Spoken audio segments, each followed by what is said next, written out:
हामेपन सुदरा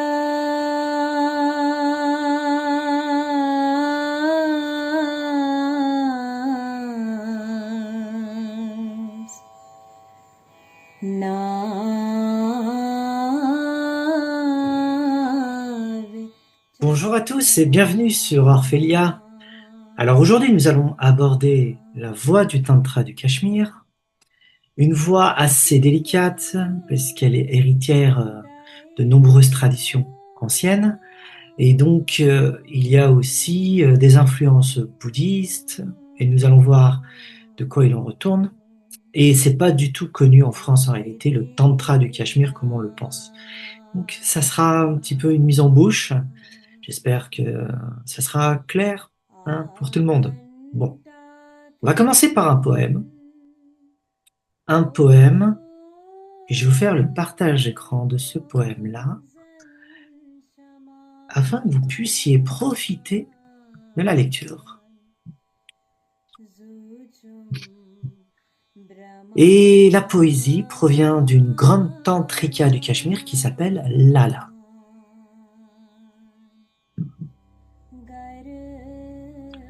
Lisons. Le froid change l'eau en glace ou en neige. Le discernement montre que les trois états ne sont pas réellement différents. Quand brille le soleil de la conscience, la pluralité se dissout dans l'unité. L'univers semble empli de Shiva. Quand j'étais attaché au moi, tu me restais inconnu. Le temps passait alors que je te cherchais. Quand je t'ai vu au-dedans, toi et moi étions unis dans l'extase, traversant seul le champ du vide. Moi, Lala, perdis conscience de moi-même. Une fois trouvé le secret de mon moi, un lotus fleurit dans la boue pour Lala. Voilà, grand poème de la Tantrika et du Cachemire, Lala. Donc, voici ce qu'il en est. L'esprit est de nature adamantine, cristalline, indestructible et insondable. Pour sonder sa profondeur et son rayonnement, à multiples facettes, il est nécessaire de penser de manière paradoxale. Toutes les contradictions et oppositions s'annulent au sein de l'esprit.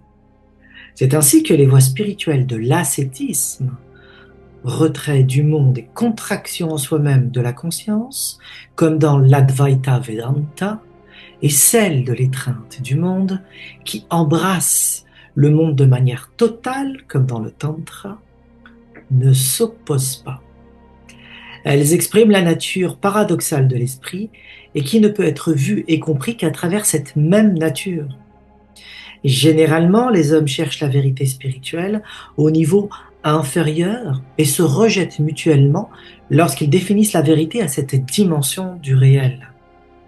À travers cette approche de l'esprit et la méthode qui y mène, nous pouvons surmonter tous les obstacles, dissoudre tous les conflits et en finir avec toutes les guerres entre voies spirituelles.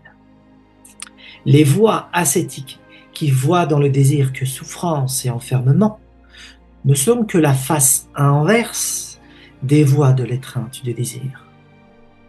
C'est très important à comprendre ça, parce que tout le monde cherche cette vérité, mais on cherche une vérité singulière, et c'est une vérité à multiples facettes.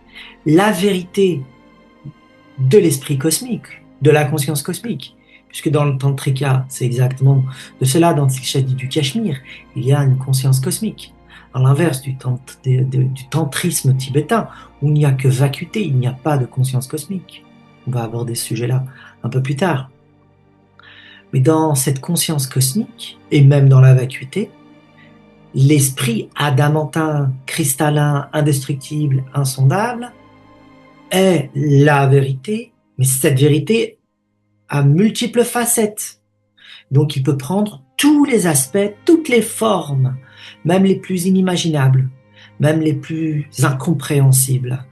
Et en l'occurrence, ici, on voit des oppositions.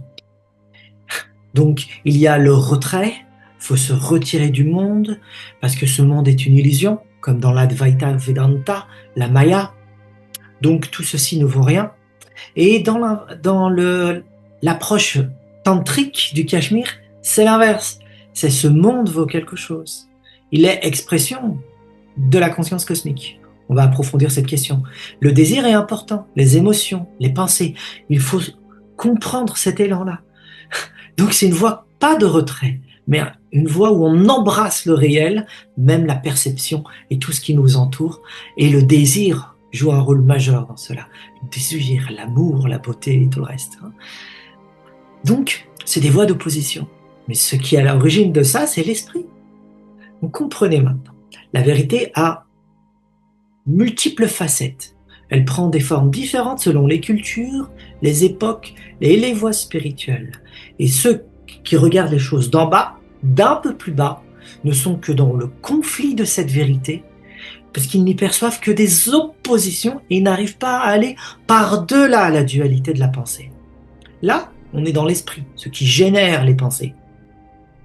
Donc on est un pas au-dessus, un cran au-dessus.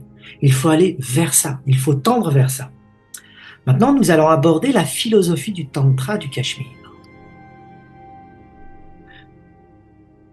Bon, lorsqu'on va aborder cette philosophie du Cachemire, les Tantras du Cachemire, on va l'aborder à travers les écoles les plus abouties, c'est-à-dire les non-duels. Et en dernier lieu, nous présenterons un historique assez concis des principaux tantrikas du Tantra du Cachemire.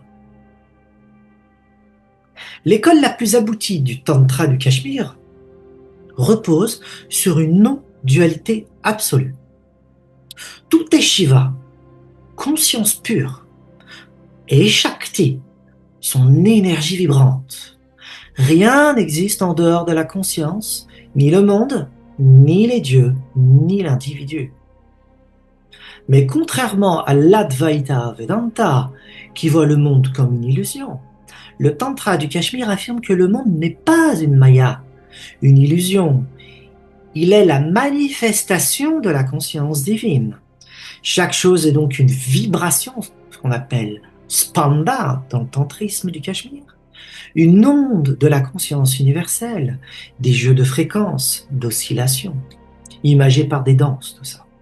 C'est la danse cosmique, le chant et le poème de la divinité. À travers les milliards de particules de matière et d'êtres animés, nous contemplons le contenu de la conscience divine en pleine action.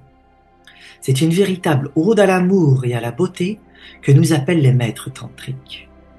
L'univers est osmose, harmonie, beauté, tout est parfait.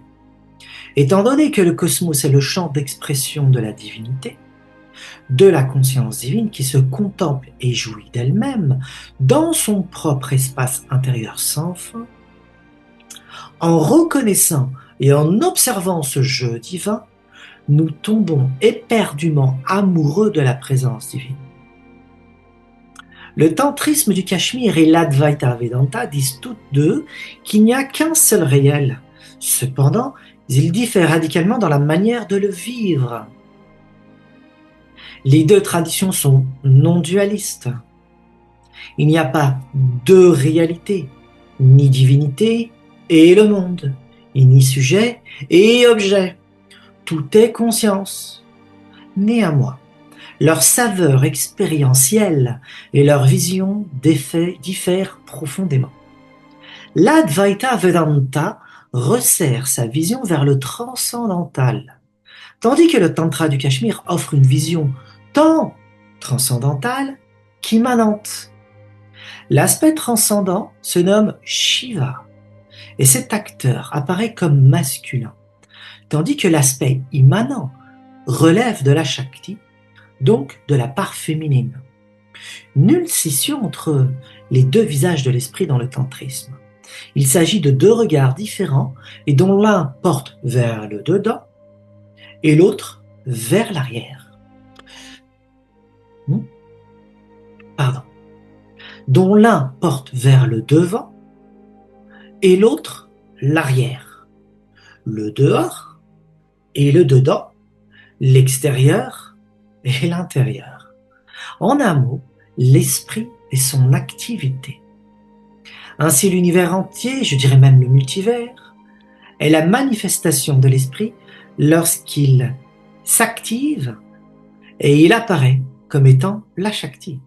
Shiva et Shakti sont un, puisqu'on ne peut distinguer l'esprit de ce qu'il contemple, en l'occurrence lui-même dans ce cas. Lorsque notre regard se tourne vers le dedans, nous découvrons le tranquille et paisible être qu'est Shiva. C'est l'enstase, c'est-à-dire que l'on se tient à l'intérieur vers le centre. Et lorsque nous expérimentons notre être à travers son activité, de la créativité à toute forme de dynamique, nous baignons dans l'extase. C'est Shakti.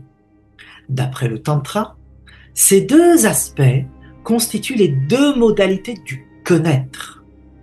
Ils permettent de voir pleinement la nature de la divinité.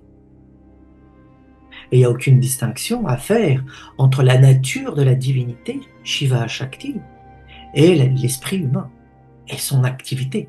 C'est la même chose, je suis Shiva, Shivoham. Pour l'Advaita Vedanta, le monde est Maya, mauvaisement traduit par illusion, mais on va le garder tel quel. Shankara est le philosophe qui a mis l'Advaita Vedanta sous sa forme finale. Et il est à ce titre considéré comme le maître de la non-dualité, qui se dit en sanskrit A, un privatif, Dvaita, deux, non-dualité. A, privatif, Dvaita, deux, non-duel. Shankara étant un mystique, un réformateur religieux, son influence fut immense. Il unifia spirituellement toute l'Inde brahmanique et établit la philosophie non-dualiste la plus rigoureuse. Dans la vision de Shankara, le Brahman, c'est-à-dire l'absolu, est sans attribut ni gurma, sans mouvement, au-delà de tout. Le monde phénoménal est Maya, une apparence projetée par l'ignorance, avidya, on dit. L'individu, jiva, croit être séparé alors qu'il est en réalité Brahman pur. La libération dans la vision de l'Advaita Vedanta, la moksha, consiste donc à dissoudre l'illusion du monde pour retourner au soi. Ainsi, l'Advaita est une voie de retrait, le sage réalise les réalités du monde et s'absorbe dans la pure conscience. À l'inverse de l'Advaita, le Tantra du Cachemire ne nie pas le monde. Il affirme que la conscience se déploie elle-même, en elle-même, sous forme d'univers. L'univers est perçu sous forme de mandala cosmique, et en son sein se déploie l'énergie, Shakti, qui le structure. Son et forme deviennent inséparables et interdépendants puisque l'un est constitutif de l'autre et vice-versa.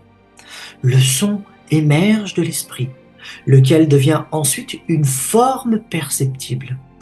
Le son est spanda, la fameuse vibration de l'esprit, et il structure toute l'échelle du réel selon une armature fréquentielle, oscillante comme autant de superpositions d'ondes modélisantes. C'est à ce titre qu'est perçu l'alphabet sanskrit, composé de 50 lettres, et dont le son permet de penser et d'exprimer le monde manifeste. Il y a donc accointance entre le son exprimé par l'alphabet sanskrit, le pensable et le perceptible. Toutes les voyelles, diphtongues et syllabes de l'alphabet sanskrit peuvent faire office de mantra. Par conséquent, un mantra exprime une codification structurelle particulière de notre intériorité et de l'extériorité. Son émission stimule l'esprit et en fait émerger l'énergie Shakti, laquelle permet de configurer l'ensemble de l'espace expérientiel, soit le champ de la conscience. Des phonèmes inintelligibles sont également utilisés dans le tantrisme comme Hrim, Hram, Hrum, Fat. Et ce système rappelle à s'y méprendre le chant des voyelles des textes gnostiques et à la science des lettres de la Kabbale et du soufisme. Le son qui émerge de l'esprit est donc éternel. Le traité Saradhati Laka énonce que le son du Brahman, Shabda Brahman, existe en toute chose, parce que ça structure le réel. En tant que conscience, il existe dans le corps des êtres vivants sous la forme de Kundalini, l'énergie, et il apparaît sous forme de lettres dans la prose et la poésie. Vous voyez la corrélation entre le langage et la structure du réel? Les mantras sont donc reliés au centre énergétique de la Kundalini, soit les chakras. Dans le Tantra, tout est mantra. L'univers est mantra. Tout est composé d'un mantra. Le réel est un mantra. Donc il faut comprendre les structures sous-jacentes à ce réel qui est onde, vibration, spanda, qui structure énergétiquement tout ce réel par des jeux de fréquences, des voyelles dans les lettres sanskrites. Et ces voyelles vont permettre d'animer l'énergie intérieure et extérieure d'une manière intersubjective, c'est-à-dire en interrelation, qui permet d'avoir un espace de rencontre dans le champ de conscience et de manifester cette énergie à travers des lettres, l'alphabet sanskrit, qui vont devenir des mantras. Nous nageons donc dans la conscience divine et elle rayonne d'une lumière vibrante. C'est un jeu divin, ce qu'on appelle lila, une auto-révélation de Shiva à lui-même. Le monde est aussi réel que la conscience, puisque c'est une manifestation de cette conscience, une théophanie.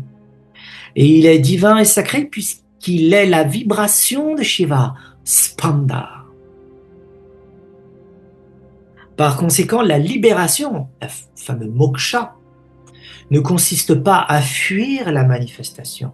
Il convient de la reconnaître comme manifestation de la conscience divine et expression de la réalité ultime.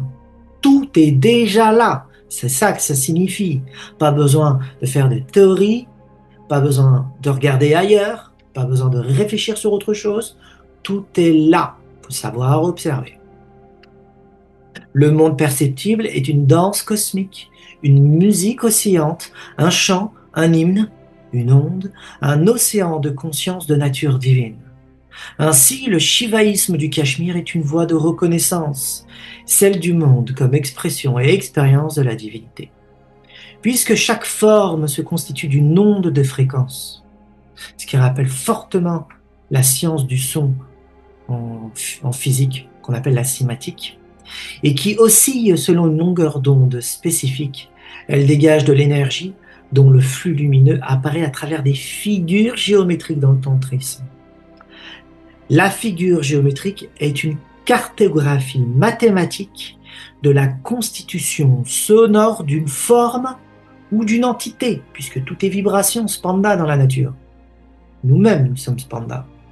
Les textes tantriques nomment cette carte yantra, ce qui revient à dire qu'un yantra exprime le pouvoir vibratoire d'un mantra et par conséquent d'une ligne de force de l'esprit, puisque tout provient de là.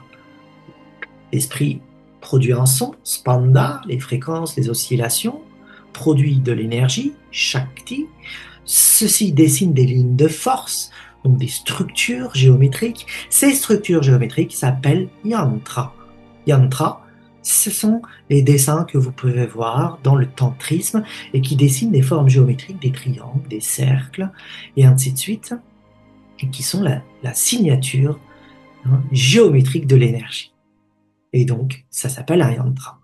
Et derrière, il y a des mantras, puisque ce sont des sons. Et tout cela provient par la puissance de l'esprit. Vous voyez la corrélation maintenant? C'est là le réel qui est constitué comme ceci dans le tantrisme. Ce qui revient à dire qu'un yantra exprime le pouvoir vibratoire d'un mantra, et par conséquent d'une ligne de force de l'esprit. C'est la carte spatiale d'une vibration sonore. Tout ceci dans le champ de conscience. Chaque ligne, triangle ou cercle symbolise une polarité ou un mouvement de l'énergie consciente. Le mandala expose au regard tout cet ensemble. Donc mantra, yantra, mandala. C'est un univers organisé de force. Il montre la manière dont les sons, lettres, mantra, et les formes, yantra, se disposent autour d'un centre de conscience. Il y a toujours un axe au centre d'un yantra, un axe au centre sur lequel tout gravite. C'est la conscience ou c'est l'esprit. Au centre, c'est Shakti, le cœur. La source silencieuse, c'est l'origine de ce mouvement-là. C'est là, l'esprit. Le yantra provient de là, produit du mantra. Et vous avez toute la science de la cymatique qui se dégage derrière ça. Très intéressant de faire le parallèle entre ce tantrisme, la voie tantrique, et la cymatique en science actuelle. À la périphérie, les multiples manifestations, ce qu'on appelle les pétales du verbe. C'est pour ça qu'il y a des pétales dans les chakras. Le yogi tantrique médite dans ce mandala. Il part des sons et des formes extérieures et remonte jusqu'à la présence silencieuse au centre. Vous voyez, il part de l'extérieur vers le centre. C'est ce qu'on fait tous les jours. Lorsqu'on médite, on part de l'extérieur vers le centre. Vous voyez ? Donc le monde retourne à Shiva. C'est de Shakti vers Shiva. Le centre du mandala correspond au centre de l'être pour les tantrikas, et ce centre se situe dans le cœur humain. En ce lieu se loge la conscience plénière, le soi, la conscience qui active l'énergie et tournoie autour du cœur. Donc lorsque vous regardez les mandalas, les yantras, les mantras, tout ça émerge à partir du cœur. Le centre, c'est ici. Donc le mandala gravite autour de ça. Le yantra gravite autour de ça. C'est l'origine de toute chose, c'est ici. Dans les courants tantriques du Cachemire, et plus largement dans tout le shivaïsme non duel, le cœur, ce qu'on appelle Hridaya, est le centre métaphysique de la conscience et de l'énergie. Le par-delà l'espace-temps se trouve dans le cœur. L'union de la conscience et de l'énergie, du masculin et du féminin, se trouve dans le cœur. L'union de la conscience et de l'énergie du masculin et du féminin, de l'observateur et de l'observé, de Shiva et de Shakti, se situe dans cette chambre nuptiale. Le lotus du cœur est le miroir du cœur cosmique, sans qu'il y ait de séparation. C'est là que se perçoivent les sons dits non frappés, un terme précis dans le tantrisme, des sons non frappés, anahatanada, c'est la première résonance de la pensée, c'est-à-dire le son de l'esprit. Ce sont des sons non frappés, c'est-à-dire non pensés, au-delà de la pensée. C'est les sons originels. Lorsque la Kundalini s'y résorbe, le yogi tantrique exprime la fusion de Shiva et Shakti, le mariage divin, et accomplit la conscience consciente d'elle-même. Retour à l'origine. Tout vient de là et tout retourne ici. Dans le champ de la Shakti, la modulation des phénomènes exprime l'énergie divine en acte. Ce n'est autre que la lumière de la conscience, qu'on appelle dans le tantrisme prakasha. La lumière de la conscience. Le champ de cette conscience vibre en un nombre incalculable de fréquences différentes. Et pour Shiva, tout est immédiat. Il jouit d'une félicité extraordinaire en s'observant lui-même et en s'expérimentant. En se mettant en acte, l'esprit déploie sa propre énergie et se fait forme, image, son, couleur, texture.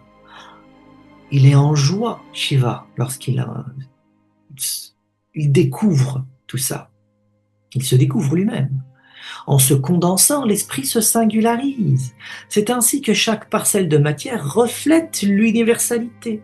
L'esprit explore sa propre infinité à travers ce process de mise en forme. Si l'univers ne cesse de générer de l'infini, mais dans des choses finies, parce que toute chose n'est jamais identique et n'est jamais la même. Quand vous regardez autour de vous, il n'y a rien d'identique, il n'y a rien de similaire, il n'y a rien de semblable. Et pourtant, il y a l'espèce humaine, mais quand vous regardez l'espèce humaine, aucun être humain est semblable. Une infinité d'apparitions, de générations d'êtres humains, et aucun est semblable. Pareil pour l'empreinte digitale. C'est la même chose. C'est pareil pour les insectes, c'est pareil pour n'importe quelle chose qui existe. C'est-à-dire que le monde du fini est l'exploration de l'infini lui-même, c'est-à-dire Shiva, qui présente dans des choses finies la génération infinie dans le royaume fini. Subtil comme terme. Subtil. C'est impressionnant. Donc l'univers manifeste l'infini. L'univers est expression de l'infini. L'univers est reflet, lorsqu'on sait le voir, est présence de l'infini. Et on comprend le process de cette infinitude de générations et on arrive à saisir ce qui sous-tend le fini, c'est l'infini. Par le savoir observer, le savoir voir. Pas besoin de faire de théorie. Donc, l'esprit explore sa propre infinité à travers ce process de mise en forme. Grâce à ce jeu divin, Lila, l'esprit révèle sa liberté et sa joie infinie. Ce jeu de la création manifestée, dans lequel la divinité prend librement la forme de l'univers, est le résultat d'une impulsion, d'un désir de création qu'on appelle Iktcha, qui cherche à exprimer la totalité de la connaissance de lui-même, Jnana, en action, Kriya, 3 termes importants dans le tantrisme du Cachemire. Iktcha, Jnana et Kriya. Je répète,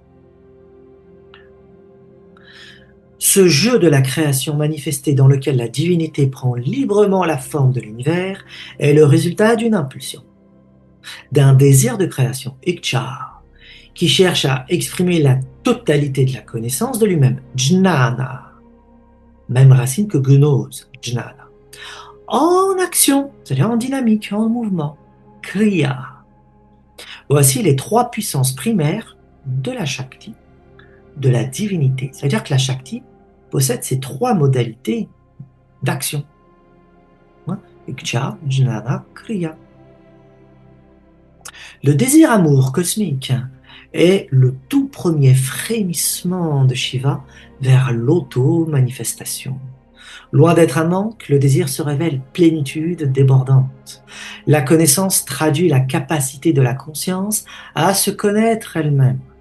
Ce n'est plus un simple élan, il s'agit de la vision claire, le plan, la lumière, la compréhension des possibilités infinies de la création. La connaissance est spontanée et clarté, c'est pas quelque chose de réfléchi, cette connaissance-là. Elle est spontanée, elle jaillit de l'intérieur, mais pas n'importe comment. Enfin, la 3e puissance est l'acte, le moment où la conscience passe de la potentialité à la manifestation. Le monde, les formes, les sons, les pensées, tout cela est Kriya. Le jeu actif de Shakti. Kriya Shakti n'est pas faire au sens ordinaire. Il est question de spontanéité de la manifestation, soit le déploiement naturel de l'être. C'est ça dont il s'agit. C'est un mouvement naturel qu'il faut retrouver en court-circuitant le mental. Ces 3 formes de Shakti manifestent une dynamique circulaire dont la simultanéité et l'interdépendance façonnent le réel. Le réel est construit par ces 3 pivots-là. Ce trident dynamique rappelle fortement l'ousia platonicienne, soit l'activité même de la cognition. Le trident de Shiva se nomme Trika, et en l'occurrence, ce sont ces 3 hein, 3 piliers de Shakti dont on vient de parler.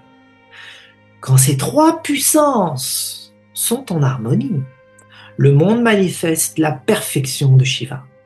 Mais quand l'individu, voilé par les malas, qui signifie impureté, oublie leur source unique, alors Ikcha devient désir égoïste, Jnana devient savoir partiel et Kriya devient action compulsive.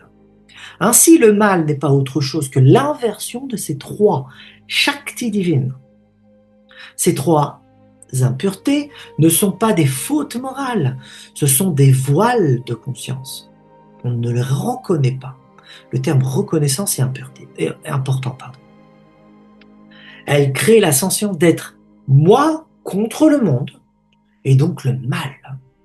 Pour le Tantra, le mal est une forme d'énergie non reconnue. Ce qu'on appelle mal est mouvement désarticulé de la conscience. En ramenant la lumière de la présence dans ce mouvement naturel, il se transmute en force divine. Ainsi, le Tantra ne sépare pas les puissances dites mauvaises du chemin spirituel, puisqu'elles sont la matière première de l'éveil. C'est ça que ça signifie dans le tantrisme. Le tantrika du trika, ce qu'on vient de décrire, les 3 puissances, là, d'accord? Le tantrika, celui qui pratique le tantrisme. Donc, le tantrika du trika cherche à réintégrer ces 3 énergies en purifiant la volonté, le fameux ikcha, par la dévotion et le désir de vérité, en clarifiant la connaissance par la méditation et la reconnaissance, et en alignant l'action par la spontanéité consciente. C'est ça, c'est pas une spontanéité inconsciente, on décide, on ne sait pas ce qu'on fait. Spontanéité consciente. Voici le trident de Shiva. À cet ensemble s'ajoutent ce qu'on appelle les mudras. Donc on a vu le mandala, yantra, mantra. On a vu tout ça. Okay, maintenant on va ajouter les mudras. On le traduit trop souvent par gestes. Les mudras, les fameux gestes, comme vous voulez. Hop. Ou saut. Cependant, pour le tantrisme, une mudra est un acte de scellage de la conscience, une signature énergétique qui relie le corps, le souffle et le divin. Toujours 3. Selon les écoles tantriques, mudra désigne tantôt un geste rituel, donc réellement un geste avec les mains, même de faciès, ça existe, une posture de contraction intérieure, c'est-à-dire on imagine et on visualise ça, une femme initiée, notamment dans les rites Kaula, c'est une école tantrique, et il y a une femme initiée qui équivaut à une mudra, ou même à un état de conscience, comme dans l'enseignement tantrique dit de la reconnaissance. On va commencer par le geste rituel de ce mudra, ce qu'on appelle un Kaya Mudra. Kaya, ça veut dire corps. C'est la dimension corporelle du symbole. Les tantras, comme les yogas tantriques et bouddhistes, décrivent des mudras de la main, du corps et du visage. Elles dirigent la circulation du prana, c'est le fameux souffle, et ouvrent des nœuds énergétiques. Les mudras participent à la réintégration des 3 énergies dont on vient de parler depuis tout à l'heure. On parle depuis tout ça, le trika. Trika, vous entendez bien le 3, c'est même une étymologie. Exemple, Yoni Mudra, c'est un mudra gestuel. Les doigts forment le symbole du triangle féminin, rappelant la Shakti comme matrice cosmique. Un deuxième, Kechari Mudra, la langue retournée vers le palais pour goûter l'amrita, celui-là, vers le haut. L'exercice d'alchimie intérieure connu d'ailleurs dans le bouddhisme et dans le bouddhisme tibétain, mais aussi dans toutes les formes de bouddhisme, dit-on, ésotérique. Dans forme méditation, je pense à la Chine, qui connaît aussi dans le taoïsme et dans une forme de bouddhisme ce geste de collecte de l'amrita, le nectar, comme on dit, avec la langue retournée. C'est un mudra. C'est une mudra. Mahamudra dit le grand saut. C'est une posture d'unité de souffle et d'attention. Mantra, yantra, mudra et mandala définissent donc tout un ensemble cohérent dont l'activité sera reliée, la conscience, à toutes les formes de mouvement, de la plus interne, comme la pensée, à la plus externe, comme la position physique. Là, vous comprenez la logique de tout ça. C'est à ce titre que le tantrisme explique qu'il existe 5 niveaux de réalité et qui ne sont que 5 couches de densité de la conscience spanda. Donc lorsqu'elle vibre, elle produit 5 niveaux de spanda. Ces 5 couches de niveau d'intensité de la conscience vibration spanda sont aussi affiliées aux états de conscience modifiés, à la perception mentale qui dévoile au fur et à mesure les mondes invisibles. Oui, lorsqu'on enlève une couche, on voit un niveau, on enlève une autre couche, on voit un autre niveau. Donc ce sont des états de conscience modifiés, tout autant que des levées de voile de l'invisible. À mesure que les couches sont enlevées, la personne, le tantrika, développe des facultés dites parapsychologiques, des siddhis, des pouvoirs. Ok? Bon, c'est pas ce que recherchent du tout, mais vraiment pas les tantrikas. C'est des épiphénomènes de l'éveil, si vous voulez, ou des épiphénomènes de la moksha, de la libération. Tandis que nous, en Occident, on recherche ces pouvoirs-là. Télékinésie, voyage astro, paranormal, lire à travers l'espace-temps, les visions, le médiumnisme. On cherche tout ça et on y est attaché. C'est un autre niveau de voile, d'ignorance en faisant ça, dans le tantrisme et toutes les voies spirituelles. Mais bon, voici les 5 niveaux. Il y a d'abord Deha, c'est le corps, conscience condensée en forme. Chitta, la pensée, le mental, la mémoire, c'est la conscience réfléchie. Prana, énergie vitale, conscience en mouvement. Shunya, la fameuse vacuité, conscience sans forme. Chit Chakti, la dernière, conscience et énergie, source et totalité. Voici les 5 niveaux de la conscience panda, la conscience qui produit cette vibration. La série Deha Chitta Prana Shunya Chit Chakti vient de la tradition dite Trika. C'est une école de tantrisme. Il y a plusieurs écoles, plusieurs compréhensions de ce qu'est le tantrisme du Cachemire. Et là, on parle de l'école Trika, une école non duelle. J'avais dit qu'on n'allait pas vraiment s'attarder sur les écoles non duelles du shivaïsme du Cachemire. Généralement, ils sont 9. On va en parler après. Il y a 9 écoles. Donc la tradition Trika en est une. De la tradition Trika et des Shiva Sutras commentés par 2 grands maîtres du tantrisme que sont Abhinava Gupta et Kshemaraja. Abhinava Gupta et Kshemaraja ont classé les choses de Spanda selon ces 5 niveaux. Elle décrit le processus de reconnaissance, donc pour repartir du monde du corps à Chit Chakti, l'origine. On remonte pour revenir au point originel. Donc il faut passer de strate en strate quintuple. Okay. Eh bien, pour retourner, il faut reconnaître le monde comme étant un mouvement de l'esprit cosmique, de la conscience cosmique. C'est la reconnaissance, la fameuse reconnaissance. Et ça s'appelle, dans l'école du shivaïsme du Cachemire, Pratya Bhijna, la reconnaissance. C'est la reconnaissance, en fin de compte, du soi. C'est lui qui se cache derrière tout. Et nous passons donc du plus concret au plus subtil. C'est ça la reconnaissance. Maintenant, nous allons voir un résumé historique du tantrisme et ses affinités avec le Vajrayana, soit le bouddhisme tibétain, qui, je le rappelle, est de nature tantrique. Le tantrisme a évolué avec et contre les autres courants spirituels de son époque.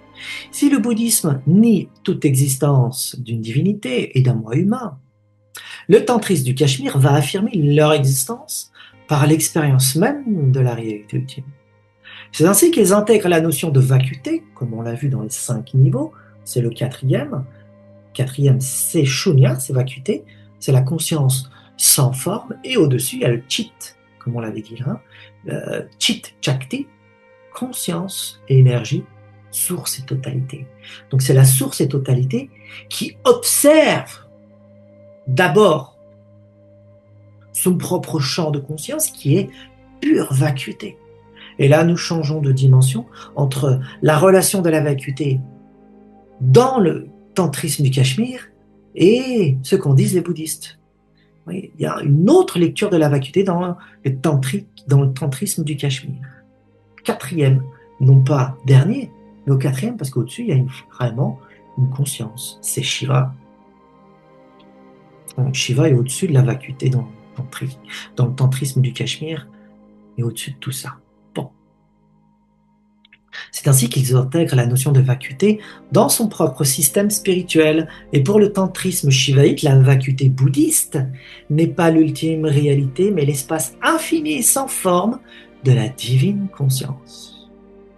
À cette époque, le Cachemire est un centre majeur de nombreuses écoles du tantrisme shivaïque. Trika, Kaula, Krama, toutes non-duelles. Je vous ai dit qu'il y en avait 9. Ces 3-là, elles sont non-duelles. Trika, Kaula et Krama. Le Tibet, alors en pleine expansion spirituelle, reçoit depuis cette région du Népal, du Pakistan et de l'Afghanistan les tantras bouddhiques dits supérieurs, ce qu'on appelle le yoga supérieur et Anuttara Yoga. C'est une époque de vaste circulation de maîtres et de textes. Les vallées du Cachemire, du Swat et du Gandhara servent de pont entre les traditions indiennes et himalayennes. Et ça va jusqu'à l'Assam, tout ça, une région en Inde. Certains maîtres tantriques bouddhistes enseignaient côte à côte avec des maîtres shivaïtes dans un même climat de syncrétisme. Exemple, à la cour du roi du Cachemire, Lalitaditya, 8e siècle, on trouve des yogis shivaïtes, des mahasiddhas bouddhistes et des brahmanes non-dualistes coexistant dans une atmosphère d'échange de doctrines. Les bouddhistes Vajrayana, ceux du Tibet donc, ont adopté le langage et les pratiques tantriques déjà présents dans les milieux shivaïtes du nord de l'Inde, c'est-à-dire visualisation de mandala, yoga du souffle et des canaux, ce qu'on appelle le prana ou lung en tibétain, union du masculin et du féminin, divin bien sûr, rituel de transmutation des passions, méditation sur le vide dynamique, et ainsi de suite. Ce sont des exemples. Le spanda, la vibration universelle, battement de Shiva Shakti, a trouvé son équivalent dans le bouddhisme tantrique tibétain sous plusieurs formes. Le tumo, c'est la fameuse chaleur intérieure, équivalent du tapas des Védas, qui est propre au tantra du Cachemire, ça existe, et ça a été transmis dans le monde tibétain. Le tumo, des 6 yogas de Naropa, activation du feu intérieur ressentie comme une pulsion consciente.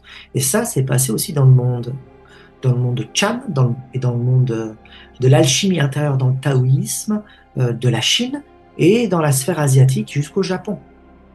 Cette fameuse conception de cette chaleur intérieure, de l'activité de ce mudra qui produit le nectar avec la langue à l'envers comme ça, on trouve exactement ces mêmes formulations dans l'alchimie intérieure en Chine, et puis au Japon, et puis dans d'autres sphères asiatiques.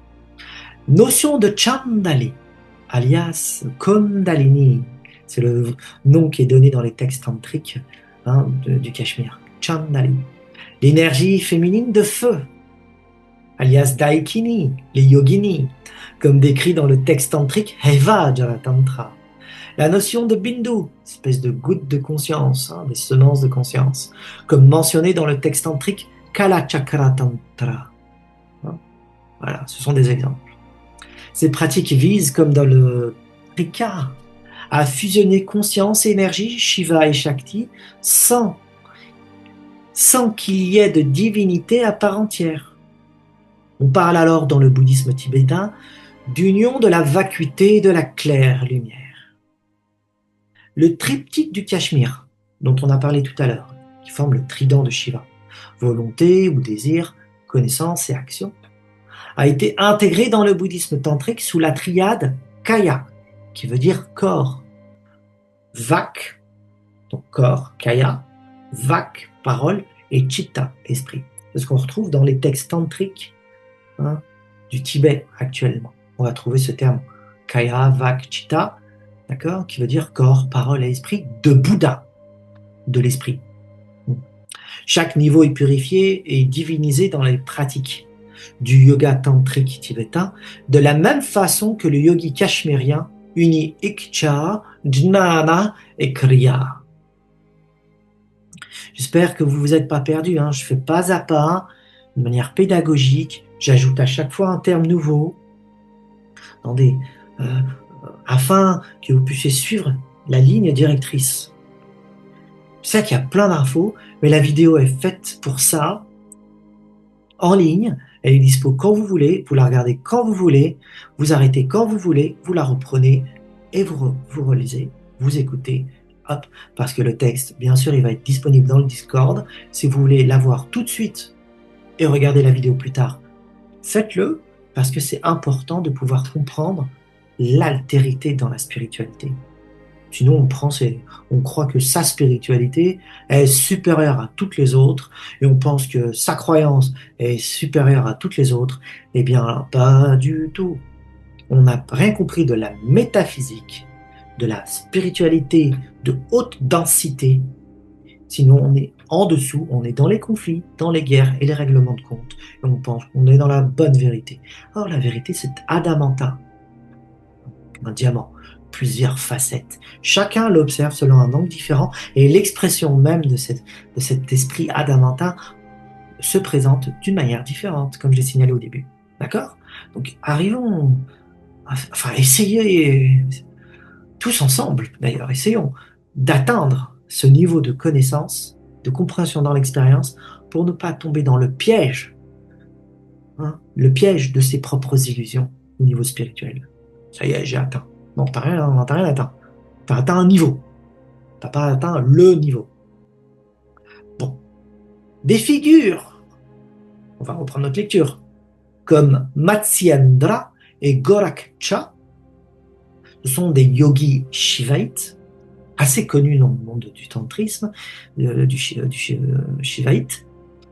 Saraha Tilopa Narupa, Virupa, ce sont des Mahasiddhas bouddhistes, ce sont des gens de très grande spiritualité, si vous voulez, l'équivalent des yogis shivaïtes, c'est vraiment ça, ils se côtoyaient ces gens-là.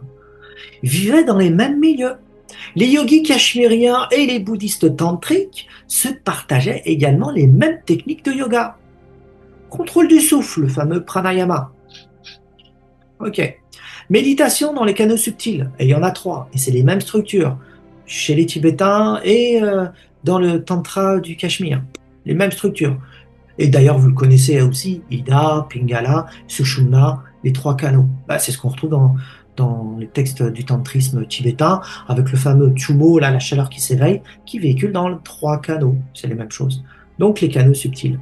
Okay, et puis le nombre de chakras diffère. Okay, on connaît 7, mais il y a aussi 5, il y a aussi 12, il y en a aussi plein. Okay, il y a plusieurs écoles de niveau de chakra. C'est pas vraiment la question principale. Ensuite, union extérieure des polarités, donc pour viser la non-dualité. Pratique du son intérieur, ce qu'on appelle le nada yoga, et c'est lié aussi au son non frappé dont on a parlé tout à l'heure. C'est lié à ça. Ok. Et c'est très intéressant que les sons frappés existent dans le tantrisme, parce que on retrouve ça dans l'une des plus hautes compréhensions du bouddhisme tibétain, avec le Jogtsen, qui est le son fondamental dans une forme de méditation où on entend un son non créé. C'est le son de la vacuité, et c'est les sons non frappés dont on parle dans le tantrisme du Cachemire. C'est la même chose.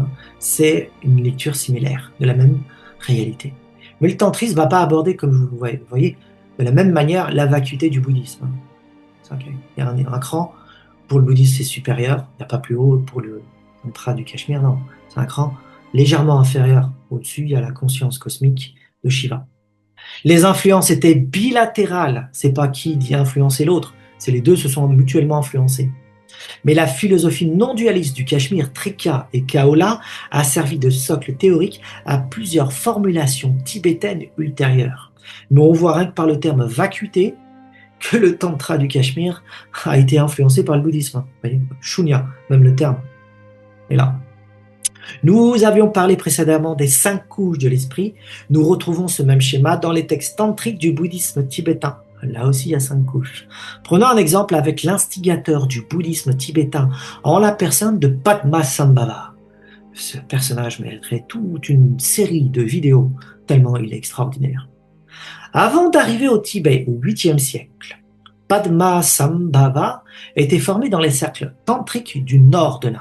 Et même sa compagne est extrêmement importante. C'est des tantrikas, ces gens-là. Bouddhistes, mais ce sont des tantrikas. Et même sa compagne, elle en avait plein d'autres. Ce sont des grandes tantrikas, des femmes, d'immenses tantrikas, vraiment. Bon, il était formé, Padmasambhava, dans les cercles tantriques du nord de l'Inde, notamment au Cachemire et au Swat. C'est au Pakistan, c'est actuel. Les mêmes régions où florissait le shivaïsme du Cachemire, Trika, Krama et Kaula. Et les Mahasiddhas bouddhistes, Saraha, Tilopa, etc. Ils se côtoyaient, ils se connaissaient. Ils s'influençaient, ok, même leurs élèves et tout le reste. Ces écoles partageaient les mêmes pratiques énergétiques, les mêmes cartes du corps subtil et surtout la même vision non duelle du réel. Le tantrisme tibétain reprend la structure à 5 niveaux, mais avec un vocabulaire propre. Les 5 corps du Bouddha, les kayas, on va appeler les 5 corps de Bouddha, on retrouve. Qu'il serait plus intéressant de traduire par les 5 degrés d'intensité de la matière et qui émergent de l'esprit Bouddha. Les corps de Bouddha dans le tantrisme tibétain, il y en a 5 qui structurent le réel. En fin de compte, on pourrait vraiment appeler ça des degrés d'intensité de la matière, des fluctuations énergétiques de la matière, au même titre que dans le tantrisme du Cachemire, des fluctuations du vide dans le tantrisme tibétain.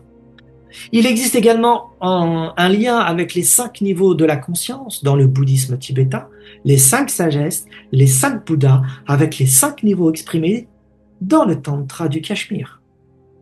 Ok, vous voyez plus clair maintenant les influences? Bon, revenons maintenant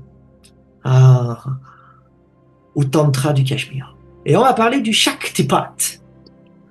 Dans le Trika, donc une des écoles, l'âme individuelle, Jiva, est une contraction de la conscience divine. Nous sommes tous Shiva, Shivoham. Shivoham. D'ailleurs, je suis Shiva, en sanskrit. Shivoham. Je suis Shiva, mais en état de conscience. On peut le dire sans conscience. Ça ne veut rien dire parce qu'on ne l'a pas expérimenté, conscientisé. Et on découvre que l'univers est Shiva. Et la danse même de Shiva. C'est extraordinaire. Une danse de joie, de plaisir, d'ananda, de félicité, de béatitude, de créativité, de spontanéité, de spanda. L'univers est beau et artistique parce que l'univers révèle l'intériorité de l'esprit. Ainsi, si c'est beau, si c'est musical, si c'est sonore, si les odeurs, les encens sont présents, ça révèle Shiva. Parce que cette conscience est de toute beauté. Et cette vision-là se rapproche pleinement de la vision platonicienne du monde et néoplatonicienne et du soufisme et de toutes les voies néoplatoniciennes qui ont émergé juste après. Je pense à la théosophie chrétienne aussi, qui a une vision sur certains aspects que l'univers est théophanie divine aussi. Okay, c'est pas le courant majeur, bien sûr, mais ça existe. Donc, l'âme individuelle est voilée par 3 impuretés. Mala. On appelle ça Anava Mala, le sentiment de petitesse, de séparation. On le sent tous, on se sent séparé, petit, minuscule, et nous pensons exister en dehors de la totalité. Mayiya Mala, l'illusion de la différence. Ça, c'est séparé de ça. Discrimination, les comparaisons, tout est séparé. Mais c'est division duelle, tout ça. Ensuite, Karma Mala, l'enchaînement des actes. C'est-à-dire que tout est cause à effet sans que tout cela provienne de la conscience cosmique et tout est séparé par des causes différentes. C'est une illusion, donc une forme d'ignorance, donc de non-reconnaissance dans le tantrisme du Cachemire. Le Shaktipat est l'acte de grâce par lequel Shiva déchire ses voiles qu'on vient de mentionner. C'est un travail, le Shaktipat. C'est pas on se déclare Shaktipat. Le Shaktipat, c'est qu'il éveille en lui la Shakti, qu'il déchire les voiles de l'ignorance et qu'il purifie, bien sûr, son esprit pour enlever ses voiles et découvre qu'il y a un mouvement naturel dans ces phénomènes-là, qu'il faut retrouver le chemin de la reconnaissance.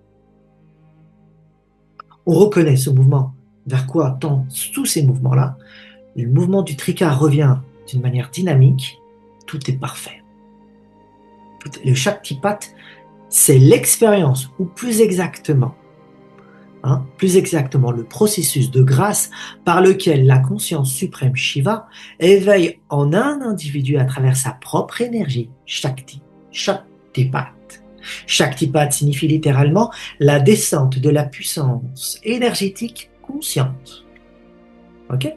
Le fruit du Shaktipat n'est pas une extase passagère, il s'agit de la reconnaissance du soi. Pratyabhijna, on l'avait dit tout à l'heure. La reconnaissance.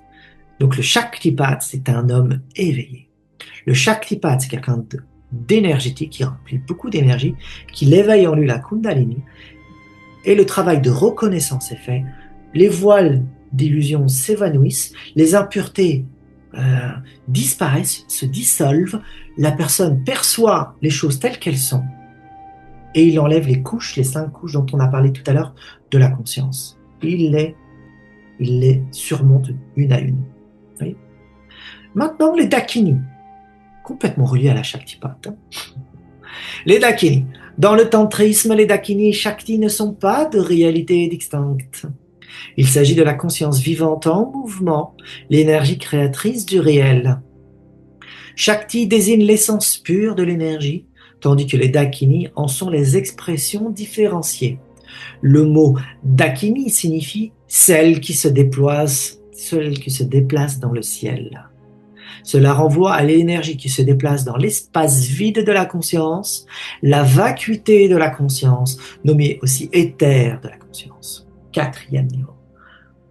Chit Shakti, conscience Shiva, pure, plénière, et les Dakini flottent dans cet espace vide et sans forme de la conscience.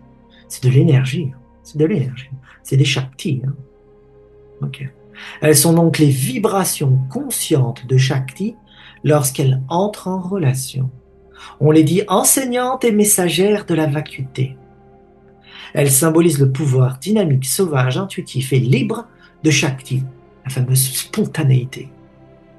Elles symbolisent le pouvoir dynamique, très bien, et c'est très important à le comprendre, parce que ce dynamisme est naturel.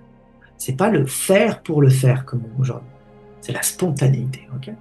Là où Shakti est principe, les Dakini sont processus. Dans le corps humain, Shakti devient les Dakini du mandala intérieur. Dans le corps subtil, la Kundalini Shakti sommeille à la base de la colonne vertébrale, dans le chakra Muladhara, le premier. Dans la grâce, Shaktipat, quand la grâce, c'est-à-dire Shaktipat, la réveille, elle traverse les chakras, le fameux éveil de la Kundalini, et les Dakini sont présentes à ce moment-là, elles apparaissent. À chaque niveau, elle prend la forme d'une Dakini, gardienne, enseignante, guide. Elles apparaissent quand la vigilance se fait assez fine chez le pratiquant pour percevoir les forces vives qui relient le corps, l'énergie et la pensée. Elles sont la nature archétypale de la liberté, la spontanéité et l'intelligence intuitive de la conscience. Elle rit, le rire est la reconnaissance de la vacuité, celui du jeu divin. Elle danse, la conscience ne se fiche pas, elle vibre et elle oscille. Elles sont parfois terribles pour trancher l'ego et les habitudes. Elles sont souvent nues parce qu'elles ne cachent rien, symbole de la vérité directe. Dans la tradition tantrique, le feu intérieur de l'être est la manifestation la plus intime de Shakti. Ce fameux tumo du bouddhisme tibétain, ce fameux feu intérieur que les textes anciens du Veda appelaient Agni, le feu. Ce feu doit être animé, amplifié, dynamisé. Et c'est l'éveil de la Kundalini, c'est l'éveil de Shakti. Et ce feu a un lien direct avec le désir-amour, Eros, grec, qui met en acte l'ensemble des constituants cognitifs, psychiques, physiologiques de l'être humain. La totalité de l'être. C'est l'Eros. C'est pour ça que l'Eros joue aussi un rôle important dans le tantrisme. C'est la chaleur de la conscience qui s'éveille en soi. Et c'est vraiment une chaleur. On le ressent. Le Shaktipat ressent cette chaleur. En plus, il développe des pouvoirs paranormaux et il enlève les voiles, il reconnaît, il rit, il est joyeux, il danse intérieurement, il peut être spontané dans la danse. C'est ce qu'on appelle la Tandava, la danse de Tandava, une danse de Shiva particulière, profondément spontanée mais consciente. C'est intéressant à comprendre ce que cela signifie, une danse consciente. Chaque mouvement, chaque geste est fait au ralenti et on prend conscience de chaque geste, chaque mouvement, de sa pensée à son acte de mouvement extérieur. Donc c'est une pleine présence dans une dynamique de mouvement. Vous voyez ? Et c'est impressionnant parce que ça élève un esprit tellement fin que ça en devient impressionnant. La Tandava, la danse de Shiva. Okay. Bon, il y a aussi la fameuse danse Nataraja, la danse du Shiva cosmique Nataraja, qui est le jeu créateur, avec son petit tambourin qui entre parfaitement dans le tantrisme. Okay. C'est la chaleur de la conscience qui s'éveille en soi, et les Dakini sont les gardiennes et les danseuses de ce feu. Et à la base, d'accord, de ce feu, c'est le chakra Muladhara. Chakra où se loge le désir animateur, ce feu d'or sous forme de chaleur latente. Tout ce que je suis en train de vous dire est parfaitement connu dans les voies de l'alchimie interne en Inde et dans les voies asiatiques. Et je pense notamment au taoïsme qui connaît parfaitement ce sujet-là. Donc il y a des influences du bouddhisme et des influences de l'Inde sur le taoïsme. À propos de ça, on reconnaît des similarités. Donc on voit très bien l'origine de tout ça. Mais il y a aussi une particularité dans ces régions-là, propre de cette région. La Kundalini sommeille donc dans le chakra Muladhara, comme un serpent qui va s'éveiller. C'est ça Shakti. Pour ça que c'est l'énergie en sommeil, c'est un serpent. Okay. C'est le mouvement serpentiforme, c'est l'oscillation, l'énergie, la vibration. Et je pense à mes amis voyageurs astro, si vous regardez, bonjour à vous mes amis, qui connaissent ça à travers la vibration. Le corps énergétique commence à vibrer avant de sortir hors du corps. C'est de cela dont il s'agit. Quand la grâce Shaktipat descend, elle s'éveille, alors le feu de la conscience remonte par la colonne centrale, non pas les deux sur les côtés, Ida et Pingala, mais Sushumna. Ça s'éveille là. Bien sûr, c'est non duel. Ça circule sur les deux, ça fait un croisement comme ça. Ok. Et au croisement, il y a les chakras, et puis ça s'éveille, et puis ça crée une efflorescence de joie, de compréhension, de connaissance, de reconnaissance, et ainsi de suite. C'est impressionnant. Ce feu brûle les limitations, dissout les mémoires et illumine le mental. Alors, ce n'est pas un jeu du langage. C'est pas on fait croire que ça va faire ça et on fait semblant que ça va faire ça parce que on va faire un acte de ressemblance à cet éveil. On ressent une percée de ces limitations qui explose, on le ressent. Dissout les mémoires, on découvre que nous ne sommes pas la mémoire et on découvre d'une manière reconnaissance. Illumine le mental, un nouvel éclairage apparaît en soi, de soi-même. Et on découvre une part de soi qu'on ignorait. C'est expérimental. C'est pas un jeu du langage ou un style du langage. Okay. Maintenant, on va parler du Linga Yoni. Dans le shivaïsme du Cachemire, et notamment celui de l'école Kaula, on a parlé du Trika, maintenant on va parler un peu du Kaula, l'école superbe, Kaula. Le lingam est l'un des symboles les plus purs de la non-dualité. Je vais vous faire un partage écran, parce que j'ai un tableau à vous montrer.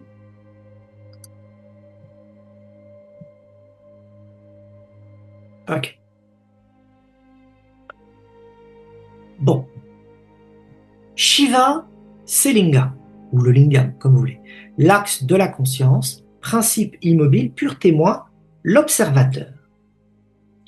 Le yoni, c'est la base ovale. C'est la Shakti, matrice du monde, pouvoir de manifestation.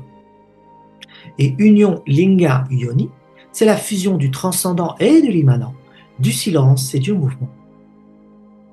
Ok? Ok.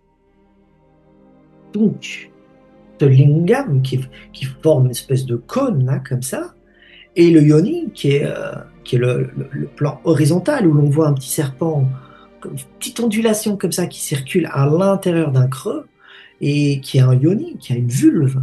Okay, faut bien entendre que le yoni c'est une vulve, le lingam c'est une forme de phallus, mais c'est tant un acte de création qu'un acte de procréation. Il faut bien imaginer que c'est la source du réel dont on est en train de parler. C'est un symbole de créativité. Non duel dans la version tantrique. Tout temple tantrique est construit autour de cette image cosmique. Le linga yoni. Le linga dressé dans la yoni, il s'agit du ciel pénétrant la terre et la terre recevant le ciel. Et dans l'école Kaula, l'union du linga et de la yoni devient un rituel sacré, ce qu'on appelle Maithuna dans les textes shivaïtes et Karma Mudra dans les textes du Vajrayana du bouddhisme tibétain. C'est pareil. Maithuna et Karma Mudra. Vous entendez le terme mudra? Il symbolise la fusion de la conscience et de la vibration, du soi et du monde. Le lingam évoque la Chit Shakti condensée, tandis que la yoni évoque la Spanda Shakti en expansion. Leur union manifeste la réalité absolue, ce qu'on appelle Parama Shiva. Parama Shiva. Au-delà de Shiva, quoi, dans la conscience humaine. Ainsi, le Tantra fait du Linga Yoni une icône du mystère créateur, celui de l'union de Shiva et de Shakti. Ce symbole présente donc la même réalité que le Yab Yung tibétain. L'illustration change, mais le sens reste le même. La Maithuna, Karma Mudra, et le Yabyum peuvent être rapprochés à un symbole connu de notre tradition spirituelle occidentale, donc, celui de la Vesika Pitchis, la mère de toutes les formes. La Vesika Pitchis est apparentée au Linga Yoni, mais plus spécifiquement au Yoni, puisque c'est la matrice par laquelle émerge la lumière de conscience, le Logos, la lumière infinie. Si l'intersection de deux cercles égaux est réalisée de manière à ce que les deux aient un rayon commun, et que le centre de l'un se trouve sur la circonférence de l'autre, on obtient une figure géométrique sous la forme d'une amande. Elle est liée à la géométrie du triangle et au nombre d'or.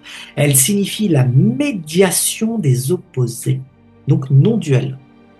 On ne peut s'empêcher également de penser au chakra ajna, situé là.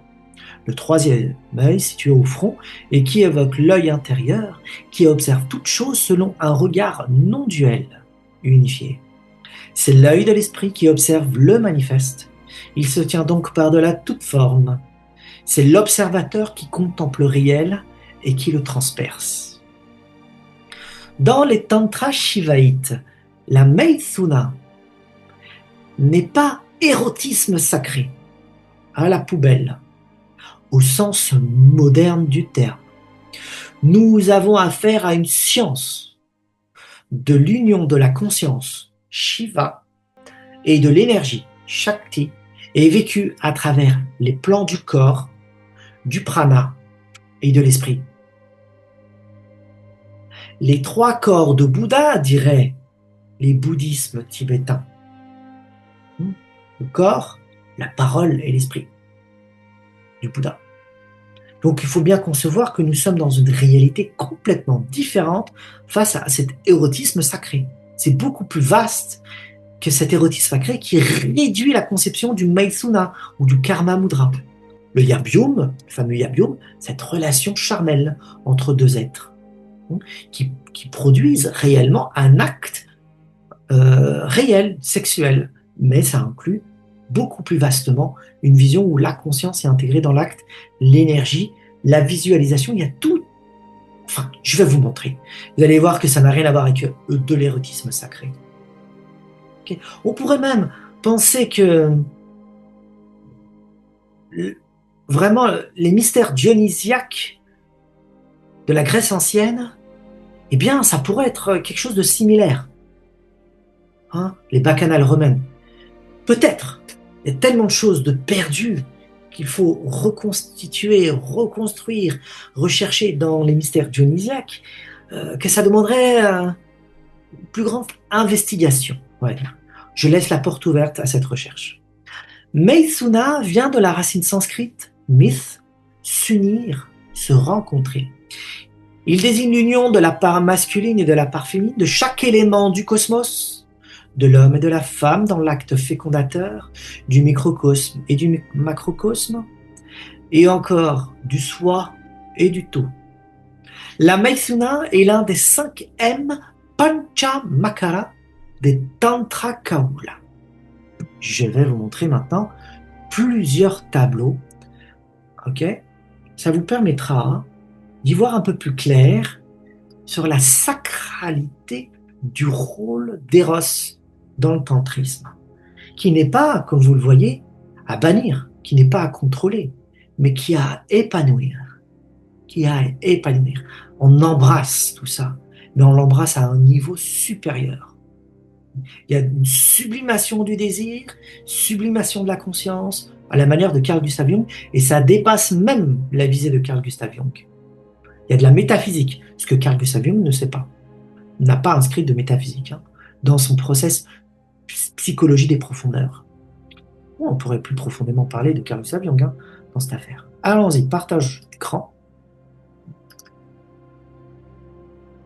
Ok. Donc, on en est là. Les 5 M, Panchamakara. Tout d'abord, Madhya, le vin sacré. Ensuite, Mamsa, chair, symbolique de la parole consommée. Matsya, c'est le poisson. Les courants du souffle, de l'énergie du prana. Vous voyez, c'est des codages. Mudra, geste, offrande, compagne. Et Maitsuna, union sexuelle, qui peut s'appliquer, vous le comprenez bien, sur 3 niveaux. 3 niveaux. Le corps physique, le plan des corps, le prana, le plan intérieur, avec des visualisations, et celui de l'esprit. C'est la réunion de la conscience et de la shakti. Okay. Donc ce symbole a 3 niveaux. Et tout ce qui est en lien avec le corps se retrouve au niveau de l'esprit, et celui qui pratique la Maitsuna du corps, il a en perception l'esprit qui agit derrière. C'est pas juste l'érotisme sacré. Ces 5 pratiques, comprises littéralement par les initiés de niveau avancé, symbolisent en profondeur la transmutation de toutes les énergies humaines en conscience divine. Vous voyez le projet de la Maitsuna? C'est ça. C'est pas la conscience humaine, l'élargissement de la conscience. Conscience divine, élargissement. Éléments, voyons plus clair. Madhya, c'est les 5 mamsas là, quoi. Ok, ils sont là. Oui, c'est ça. Les 5 Panchamakara.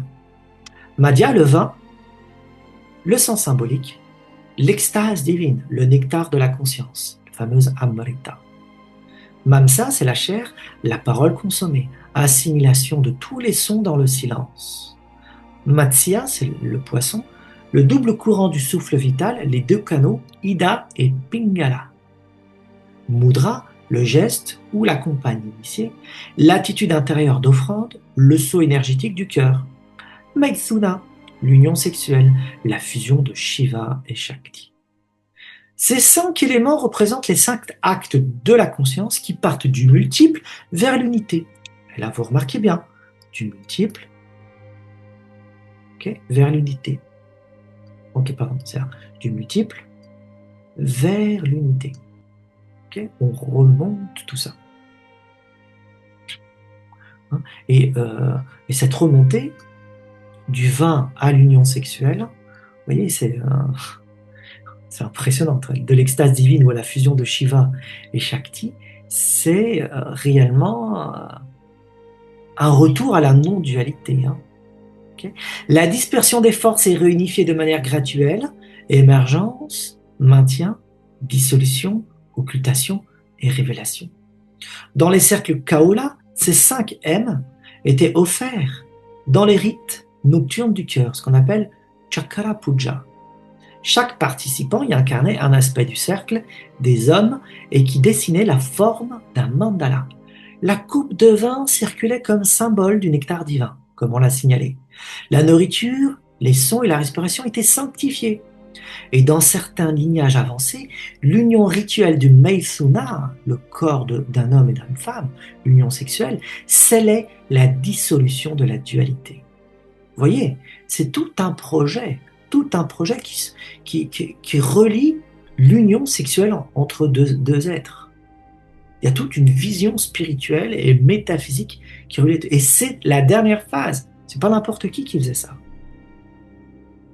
Donc, le Panchamakara n'était donc jamais pratiqué sans initiation, ni sans une conscience éveillée. Pour le Tantrika Kaula éveillé, les 5 M sont 5 métaphores du corps subtil. Vous voyez, le nombre 5 est important. Madhya, le fameux vin, c'est la montée de la Kundalini, ivresse de la conscience, le vin coule du sommet, ça veut dire le chakra, Sahasrara, dans le cœur. Mamsa, la chair, c'est le sacrifice du langage, absorber toutes les pensées dans le silence.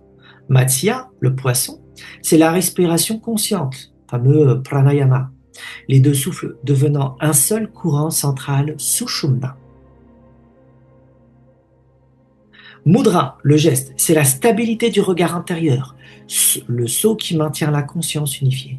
Et Meithuna, le scellage, c'est la fusion finale de Shiva immobile et Shakti vibrante et qui se résorbe dans le cœur. Vous voyez ? On va lire ça parce qu'il y a d'autres tableaux que je dois vous montrer. Ainsi, le corps devient le mandala vivant du Panchamakara, donc du réel entier, de l'univers qui émane de l'esprit. N'oubliez pas les 5 couches de l'esprit dont on a parlé tout à l'heure, car elles rentrent dans ce système des 5 M. Le dessin d'un mandala est compartimenté en 5 éléments, les 4 côtés et le centre, mais aussi en 5 niveaux. Le mandala est donc une cartographie de la conscience, une architecture du réel. Puisque les 5 couches sont aussi les 5 strates de l'esprit, il est question de densité de la manifestation, des paliers de l'initiation et des superpositions des dimensions que contient l'univers. Nous retrouvons ce même système de pensée dans les textes tantriques du bouddhisme tibétain. Shiva est remplacé par Bouddha et les 5 strates se nomment les 5 corps de Bouddha. L'enseignement de Padmasambhava rejoint ainsi celui de Abhinavagupta. Les couches sont de nature vibratoire, oscillatoire, radiante, lumineuse, énergétique, sonore et fréquentielle. Voici la nature du réel selon les Tantrikas. En d'autres termes, le réel consiste en des sortes de superpositions, de densité fréquentielle de la matière et dont la puissance originelle est d'une vitalité incroyable. Cet enseignement est commun au Vajrayana bouddhiste et au tantrisme du Cachemire. C'est à partir d'un même système que le philosophe Platon conçoit la circulation de la vitalité, du pneuma prana, et qui permet de vivifier l'univers. L'intensité de la vitalité s'amenuise à mesure qu'elle touche à la dernière couche. La conscience humaine se trouve donc dans un état de perception aplani où seule existe la matière sensible. Le mythe de l'Atlantide répond à ce système avec les niveaux de conscience et les 5 régimes politiques. ce qui signifie que le type de régime social reflète le niveau de conscience des hommes de cette époque. Voilà la philosophie de Platon que nous retrouvons juste dans ce tableau que je viens de mettre. Okay? Mais avant de voir ce tableau, okay, je vais vous parler un petit peu de ce niveau de 5. Okay? Donc là, vous comprenez que partir du monde du corps vers l'esprit, en 5 niveaux, qu'exprime un mandala, puisque c'est un cosmos à part entière, il y a 5 niveaux dans un mandala, autant qu'il est structuré par 5, les 4 points cardinaux et le centre, okay, eh bien c'est la structure d'une conscience humaine. Et c'est la structure du réel, donc du monde extérieur. Et maintenant, comprenez les yantras, les mantras, le spanda et tout le reste, tout ceci s'entre, ancre dans une vision parfaitement concrète et cohérente du réel. Bon, ces 5 niveaux, on part de la multiplicité à l'unité, et à la fin, il y a la fusion totale, ce qu'on appelle le Maithuna, le Karma Mudra. Mais il y a au dernier niveau cette union entre Shiva et Shakti, au niveau charnel. Donc il y a bien des rites sexuels dans le tantrisme du Cachemire, mais ils étaient situés pour les hauts initiés, tandis que les autres n'avaient pas accès à ça. Ils étaient visualisés, parce qu'il y a 3 façons de le faire, donc au niveau du corps, dans la visualisation, ou au niveau de l'énergie et de l'esprit. Okay? Fusion de Shiva et de Shakti. Mais lorsqu'il est fait d'une manière charnelle, ce sont les hauts initiés qui avaient accès à ça, et qui pratiquaient ça, et qui activaient l'énergie, et on faisait la rétention sexuelle. Alors, l'émission, on n'émettait pas l'émission de sperme ou du flux vital de la femme, surtout pas, il faut le garder, puisqu'il va falloir sublimer, non pas au dehors, projeter ça d'une manière jouissive à l'extérieur, dans un acte de jouissance, mais préserver ça et dans un mouvement de rétention, et on commence à méditer lorsqu'on commence à faire la rétention. Dans l'acte, il y a la méditation. Lorsqu'on arrête l'acte, il y a encore la méditation, et on cherche par des exercices de souffle, de mantra, de visualisation et de rétention à sublimer cette énergie afin qu'elle perce la coque de l'ego. Rien à voir avec de l'érotisme sacré. Voilà, c'est ce que je voulais vous indiquer. On continue notre lecture. Ok. Bon, regardez le parallèle à faire avec Platon. Platon, bon, j'en parle assez dans mes vidéos consacrées à Platon. Je le remets ici pour que vous puissiez faire des connexions, des liens, des nexus, parce que c'est ça qu'il faut faire. Donc, Platon propose 5 régimes politiques qui sont corrélés à 5 niveaux de conscience, qu'on appelle âme chez Platon. Et ceci est expliqué d'une manière mythique dans l'Atlantide. Commençons par les régimes politiques, l'âme et les lignées royales pour que vous puissiez comprendre. Le plus haut niveau politique, c'est l'aristocratie, au sens de aristé. Ça veut dire les gens d'excellence qui ont atteint un niveau divin. Là, c'est une âme excellente, c'est des nobles, c'est des arias. Leur âme est divine, conscience plénière. Ici, dans les mythes de l'Atlantide, ça correspond à ces 2 rois-là. La timocratie, régime fondé sur l'honneur, c'est âme en quête d'honneur. Voici les 2 rois de l'Atlantide. Oligarchie, régime fondé sur les richesses, âme avide de richesse. Voici les rois de l'Atlantide. La démocratie, régime fondé sur les désirs de chacun, âme soumise à ses désirs. Et voici les rois de l'Atlantide. Et la tyrannie, régime fondé sur le désir du tyran, âme purement égotique. Et voici les 2 rois de l'Atlantide. Et vous avez les 10 rois de l'Atlantide. Okay, bon, ils sont rangés d'une façon bien particulière. Si ça vous intéresse, allez voir mon étude sur l'Atlantide de Platon. Il y a 2 vidéos qui permettent de comprendre ce qu'est le mythe de Platon selon Platon, si ça vous intéresse. Maintenant, regardez bien, c'est une chute. On chute. Puisqu'une manne excellente commence à chuter lorsqu'elle prend les honneurs comme système de valeur. Et maintenant, on commence à chuter lorsque ces honneurs se cachent derrière des richesses. Les richesses, il y a des désirs derrière. Et derrière les désirs, il y a le désir d'un seul. Ouais, c'est une chute. C'est un système de chute. Voilà, 5. Vous voyez bien que c'est un système de 5. C'est la vitalité chez Platon. qui est exactement similaire au tantrisme tibétain ou au tantrisme du Cachemire. C'est la même chose, système de 5. Ces 5 niveaux sont universels dans le tantrisme, Trika, Kaula, Vajrayana, etc. Ils correspondent à la progression de la conscience depuis le monde vers son centre, comme dans un mandala. Voici les noms des niveaux du mandala. Donc, le premier niveau, c'est la terre, la base, l'espace du rite, corps physique, le monde extérieur perçu comme divin. Ensuite, il y a Tattva Mandala, les éléments subtils, c'est les énergies. On passe du chakra, des souffles, et l'essence, le champ d'expérience et de transformation. Ensuite, Deva Mandala, les déités ou Shakti des directions, c'est les centres psychiques, chakras, aspects de la conscience différenciés. Mantra Mandala, les sons créateurs, la parole, vak, c'est les nadis, les sons internes. La vibration qui relie le tout, Spanda. Et ensuite, le Bindu Mandala, le point central qui est présent dans le mandala, Shiva Shakti uni, le fameux Maithuna, ou le Karma Mudra, ou le Yabhyum.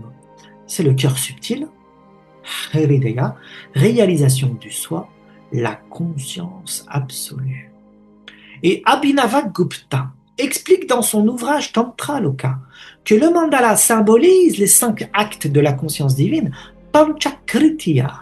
Et voici ce que c'est. Je vais vous lire. Émanation, acte de Shiva. Couche du mandala, le cercle extérieur. La fonction, apparition du monde. Maintien, deuxième cercle. Stabilisation de la forme. Dissolution, troisième cercle. Retour vers l'origine. Voilement, quatrième cercle. Jeu des apparences. Et le dernier, la grâce, révélation, centre, bindu, reconnaissance du cœur. Donc le tantrika qui médite sur ces 5 strates conçoit ces couches comme 5 mouvements de l'esprit. Le flux du réel s'expansant et se résorbant à chaque instant. Ok ? Donc le maître tantrique Matsyandra, 8e siècle, est l'un des fondateurs de l'école Kaula. L'un des traités majeurs de cette école est le Kularnava Tantra. Kula Anarva Tantra signifie le Tantra de l'océan de connaissances Kaula.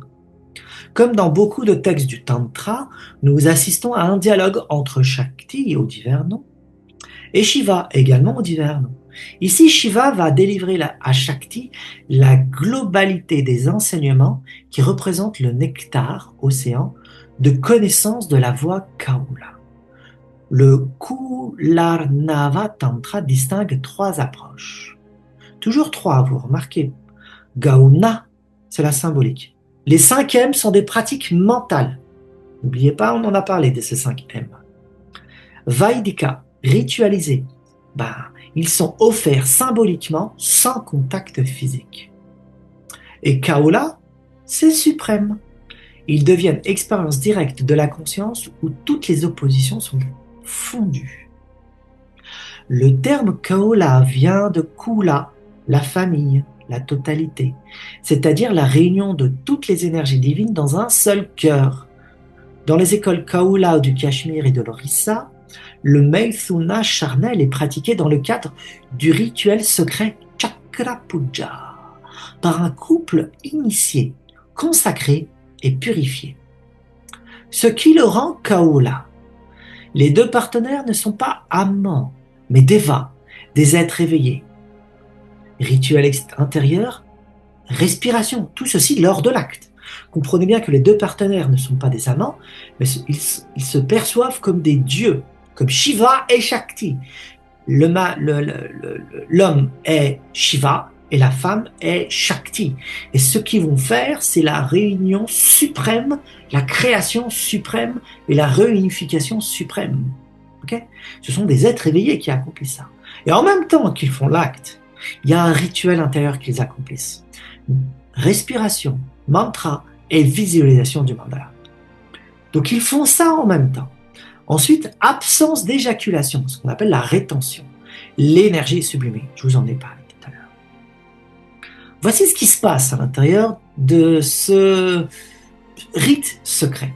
Les tantrikas cherchent à travers cette pratique secrète, donc sexuelle, la dissolution du je et du tu. dans la conscience pure et d'actualiser la félicité.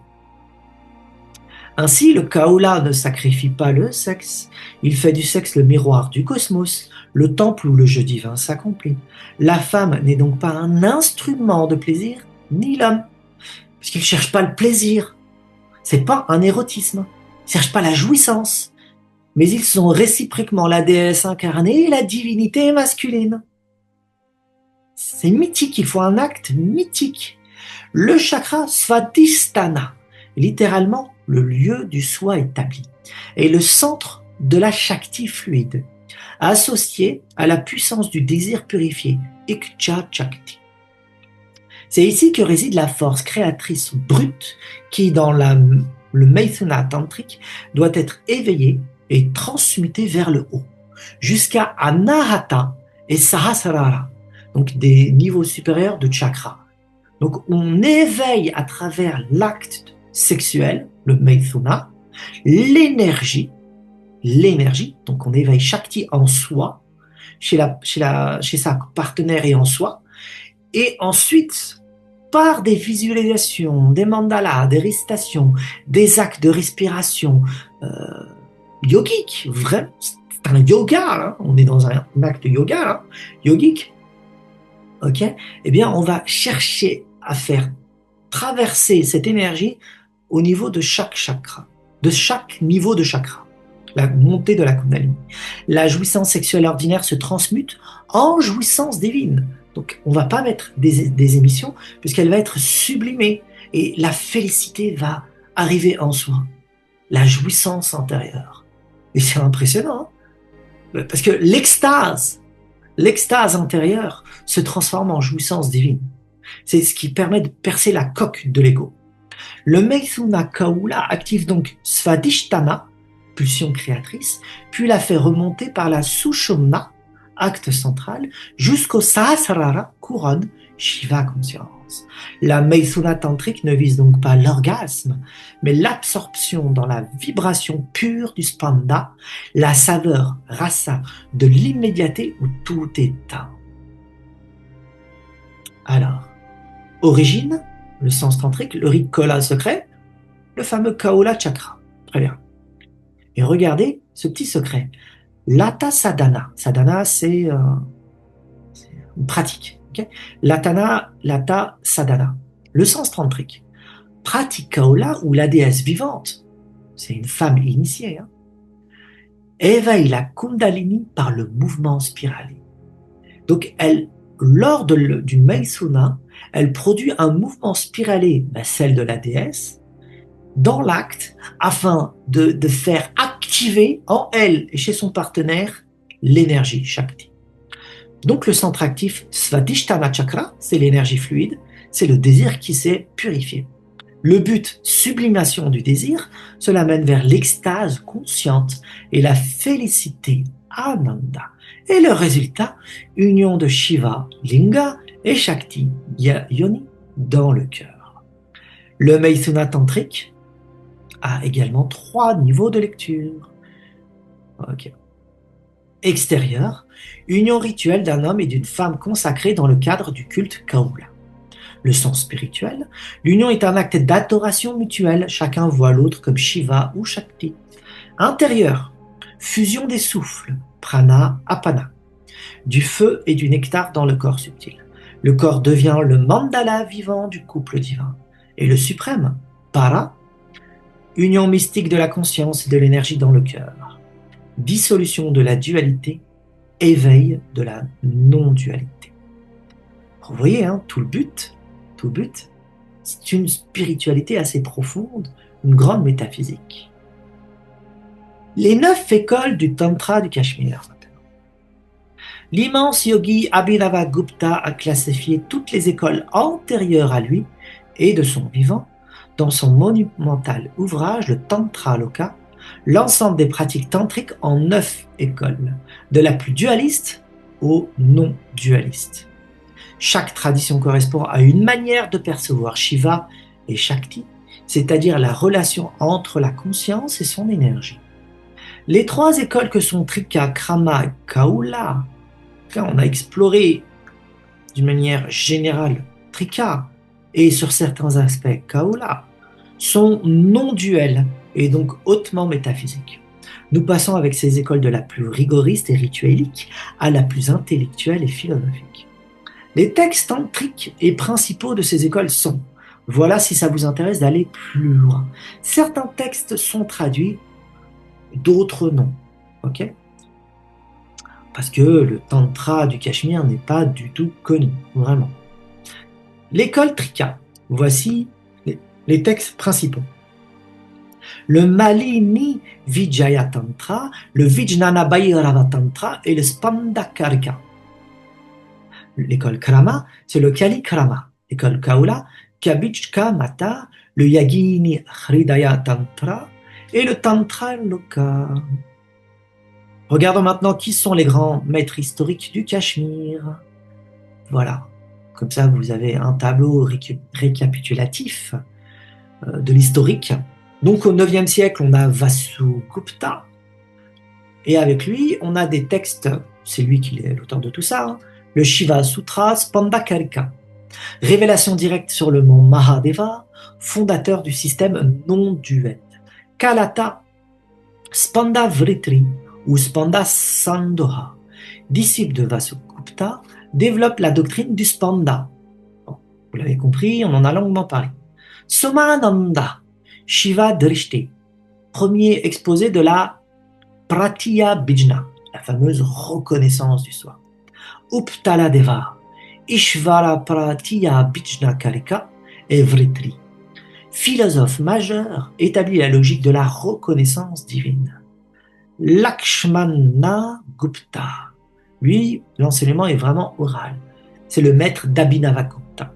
Transmet les 4 lignées, Trika, Krama, Kaula, Pritya Bijna. Maintenant, l'école de Pritya Bijna, vous le savez, c'est l'école de la reconnaissance. Voilà, vous en connaissez une 4e. Abhinavagupta, alors avec lui, on est gâté. Hein.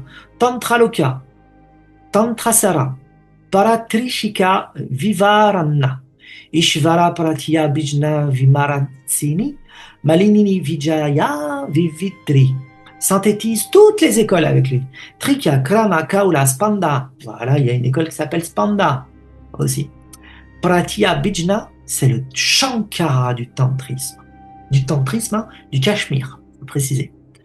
Ensuite, Kshemaraja, Spanda Nirnaya, Pratya Bijna Hridaya, le Shiva Sutra, Vimarsini, disciple direct d'Abhinavagupta, rend la doctrine accessible à tous. Yogaraja, Jayarata, commentaire du Tantra Loka. Alors le Tantra Loka, il se compte en volume tellement il est immense. Hein, c'est d'Abhinavagupta, hein, c'est lui l'auteur de ça. Jayarata commente et systématise la métaphysique d'Abhinavagupta. Maheshvarananda, Ramakantha. Et on a ces textes-là avec eux. Dernier grand représentant, synthèse, Kaula et Krana. Il existe également un grand nombre de lignées de femmes tantriques, à la fois dans le shivaïsme du Cachemire et dans le Vajrayana bouddhisme, où elles furent appelées yogini ou dakini humaines. Je vous énumère quelques noms de dakini humaines du tantrisme du Cachemire, afin que vous puissiez chercher des informations supplémentaires sur Internet. Les informations ne sont pas nombreuses, mais je vais essayer de vous les proposer doucement tout ça, ok, à travers mes publications, en vidéo ou en article ou de tout autre support. Keyuravati, Malini, Kamala, Madhuraja et Lala. Au cours d'une autre présentation en vidéo, je vous présenterai la Dakini Lala, qui est humaine, hein, dont la vie et l'œuvre est assez remarquable, hein, c'est vrai, hein, et qui expose à merveille le Tantra du Cachemire. Je terminerai maintenant par un autre poème de Lala. Et comme vous pouvez le remarquer, si vous en souvenez, c'est elle qui a ouvert l'étude du tantrisme du Cachemire. Bah, c'est elle qui va fermer maintenant cette étude, présentement avec ce poème. Bien qu'il soit au-dedans, je l'ai d'abord cherché au dehors. Puis le souffle subtil a purifié mes vaisseaux internes. Grâce à la contemplation, je ne vois plus au monde que Dieu seul, les formes dans l'union s'étant perdues. Et voilà. Nous avons terminé cette présentation du tantrisme du Cachemire. J'espère que ça vous a plu. Comme vous pouvez voir, c'est une densité d'informations. Petite dose. Je le répète, le doc sera sur le Discord. Vous pouvez le télécharger, le consulter quand vous voulez. Le lien est en dessous. Pour aller vers le Discord d'Orphelia, vous pouvez après regarder la vidéo, la re-regarder et essayer de comprendre la philosophie du tantrisme du Cachemire qui est une merveille vraiment extraordinaire. Un coup de cœur, vraiment magnifique. Coup de cœur parce que j'aime la vision de la théophanie divine. Je suis affilié à ça. C'est pour ça. Ensuite, partagez. Dites-moi ce que vous en avez pensé. Arrêtez de faire les guerres entre spiritualité. Vous avez bien compris, on cherche la non-dualité. Toute guerre est inutile. C'est un regard duel dès qu'il y a des guerres. Oublions l'exotérisme qui engendre que des conflits, des guerres et des massacres. Parce que chacun réduit la vérité à sa propre perception et expérience. J'ai expérimenté ça, donc c'est la réalité. Ouh, nous sommes très loin de l'affaire de l'esprit adamantin de la réalité et de la vérité. Donc le vrai a multiples facettes. Donc cherchons ce vrai, cherchons à aller vers la non-dualité. C'est le seul chemin possible pour que l'humanité puisse saisir son origine, disons, spirituelle, mais en même temps établir une civilisation de paix. Il n'y a pas d'autre voie. Et de toute manière, comme Platon l'a signalé à maintes reprises dans ses textes, quoi que l'on fasse, quoi que l'on cherche, quoi que l'on va construire à travers culture, civilisation, spiritualité ou autre, on tombera toujours sur cette même affaire, la logique de la libération intérieure, sortir de la caverne. Il n'y a pas d'autre voie, il faut sortir de la caverne mentale. Elle est non duelle et la vérité est asymptotique. Donc, commentaire, bienvenue. Partagez si vous avez aimé. Bienvenue sur le Discord. Et puis, je vous dis à bientôt pour d'autres vidéos. Je vous embrasse très fort et à bientôt.